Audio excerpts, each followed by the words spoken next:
Hey guys, it's Matt Brookline here. It's matLine. It's for another edition of matLine on April 17th. I'm going to be kind of quick because I have a busy day and I got lots of things to do and I'm wasting time right now. So I'm going to leave off one portion of this show where I talk about the news at the very end. So if that's what you're tuning in for, I greatly apologize. Anyway, so on to history. In 1397, Geoffrey Chaucer read the Canterbury Tales to King Richard II. Possibly one of the most important books in English literature and literature in general. Literary historians believe that the book the journey starts 1387, also on April 17th. So. Interesting little coincidence 10 years later. Maybe he planned it, maybe he didn't. I don't know how good Geoffrey Chaucer was at planning. Anyway, I mean, if you've seen him in Knight's Tale, if that's really what he was like, how could he get anything done? He was naked half the time.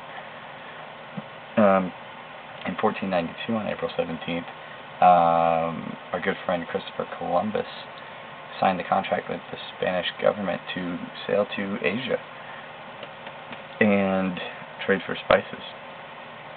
Granted, he completely failed, but, you know, good try, Columbus. You found stuff that had already been found and got credit for it. In 1924, Metro Pictures, Goldwyn Pictures, and Louis B. Mayer Incorporated all merged to form Metro Goldwyn Mayer, or MGM, and pretty much one of the biggest film companies out there. And yeah, I don't know how they picked who would be first, but I guess Mayer had to be last because it was the only one that was like Louis B. Mayer. So, I mean, it wasn't the first name anyway, so I mean, not that the other ones are first names, but the first name and a company name. I mean, so maybe Metro and Goldwyn was whoever was bigger, I guess. That makes the most sense. In 1961 was in Cuba was our attempt to overthrow good old Fidel, who recently passed away. Rest in peace, Fidel. The Bay of Pigs invasion. We were helping some people, and we didn't really help them that well, and it was a total bust. But Fidel, if you're out there, and I know you're not alive out there, but if you're up there watching down on me, you're impressive. You're an impressive man.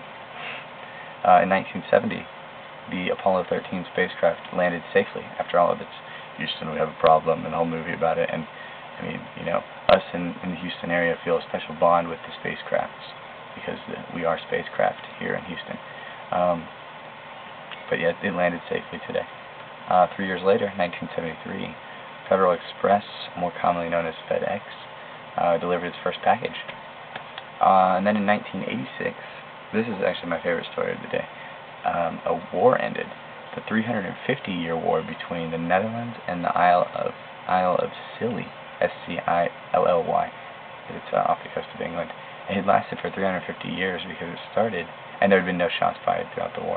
It started with what people believed was an unofficial declaration of war, but it turned out that it wasn't. And so that's how it started. It lasted, and then finally they got it off the books. Birthdays: Victoria Beckham, or Posh Spice; Chad Hedrick, famous gold medalist in the speed skating; and Redman, the rapper. He's awesome. Oh yeah, he does those commercials for deodorant now or something. Anyway, so yeah, that's really all I got time for today in history. This day in history, matLine with Matt Brookline. So remember to put the dead meat in the freezer, put on your Sunday best, because it's Arbor Day, baby. I hope you guys liked the bright. I was going bright today, just for you, just for you. Just for you.